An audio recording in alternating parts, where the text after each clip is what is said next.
Les Audacieuses côté rue, c'est une boutique, mais au fond derrière le rideau, c'est aussi notre atelier. L'idée, c'était de sortir de nos ateliers respectifs pour pouvoir montrer nos collections, mais aussi de se fédérer sous un même nom, dans un même lieu, pour créer un endroit qui nous ressemble.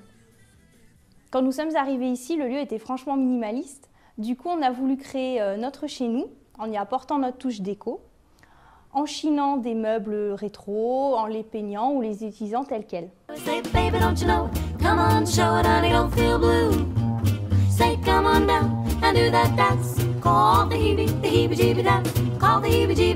C'est une boutique de filles pour les filles et on voulait que ça se voit. Dans l'atelier, on a chacune nos univers et nos propres personnalités.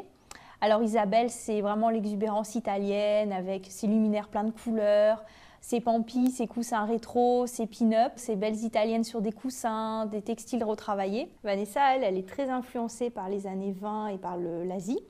Elle réalise toute une gamme de bandeaux style année folle et une jolie gamme de chapeaux cloches. Moi, je suis la plus girly de la bande. Du coup, ça se retrouve dans mes collections. Alors, sur les portants, on retrouve toute une gamme de robes avec des petits boutons, des dentelles, des petits froufrous. Et parallèlement, chaque saison, je crée toute une gamme d'accessoires. L'idée des Audacieux, c'est que notre atelier boutique puisse servir aussi de tremplin pour d'autres créateurs, des créateurs lyonnais ou bien de toute la France. Il y a du vêtement, de la déco, des bijoux, des accessoires pour enfants, du textile, de l'illustration aussi. Tout est sélectionné au coup de cœur. Le principe, c'est que ces créateurs ne sont jamais les mêmes. Du coup, on ne se lasse pas et ça crée un effet de surprise.